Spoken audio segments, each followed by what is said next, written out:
Hi friends, അപ്പോൾ ഇന്നൊരു what ഈറ്റിൻ്റെ video ആയാലോ. രാവിലെ എഴുന്നേറ്റൊന്ന് ഒരു ഗ്ലാസ് വെള്ളം കുടിച്ചു.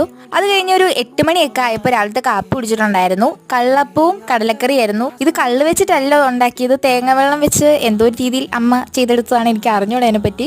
അങ്ങനെ ഒരു 11 മണിയൊക്കെ ആയപ്പോൾ നന്നായിട്ട് വിശന്നു. അങ്ങനെ ഒരു പാക്കറ്റ് ഇപ്പി ഉണ്ടാക്കി കഴിച്ചു. അതുപോലെ തന്നെ അതിൻ്റെ കൂടെ കുരുമുളകൊക്കെ ഇട്ട് നല്ല അടിപൊളി 2 ബുൾസയും കൂടി കഴിച്ചിട്ടുണ്ടായിരുന്നു. അത് കഴിഞ്ഞൊരു 1 മണിയൊക്കെ ആയപ്പോൾ ഉച്ചയ്ക്കുള്ള ഫുഡ് കഴിച്ചു. പയറ് തോരനും നെത്തോലി മീൻകറിയും രാവിലത്തെ കടലക്കറിയും കുറച്ചെടുത്തിട്ടുണ്ടായിരുന്നു. പിന്നെ 2 മീനും അതുപോലെ കുറച്ച് അച്ചാറുമായിരുന്നു കഴിച്ചിട്ടുണ്ടായിരുന്നത്. അത് കഴിഞ്ഞൊരു 4 മണിയൊക്കെ ആയപ്പോൾ അമ്മ ഉണ്ടാക്കിയ നല്ല അടിപൊളിയായിട്ടുള്ള ചൂട് പായസം കഴിച്ചിട്ടുണ്ടായിരുന്നു. അത് കഴിഞ്ഞൊരു 7 മണിയൊക്കെ ആയപ്പോൾ ചായ കുടിച്ചിട്ടുണ്ടായിരുന്നു. ഈ ചായ ഞാൻ തന്നെ ഉണ്ടാക്കിയതാണ് കേട്ടോ, അടിപൊളി ചായയായിരുന്നു. അതുപോലെ ഞങ്ങൾ ഈ സമയത്താണ് ചായ കുടിക്കാറ്. ഒരു 7 മണിയൊക്കെ ആകുമ്പോൾ അപ്പോഴേ വീട്ടിലെല്ലാവരും കാണുള്ളൂ. അത് കഴിഞ്ഞൊരു 9 മണിയൊക്കെ ആയപ്പോൾ അടിപൊളി ബിരിയാണി ചിക്കൻ കറിയും കഴിച്ചു. അമ്മ കാറ്ററിങ്ങിന് പോയിട്ടുണ്ടായിരുന്നു കേട്ടോ, അവിടുന്ന് കൊണ്ടുവന്നായിരുന്നു. അപ്പോൾ ഇതോടുകൂടി ഇന്നത്തെ വാട്ട് ഈറ്റിൻ്റെ വീഡിയോ കഴിഞ്ഞു. അടുത്ത നല്ലൊരു വീഡിയോ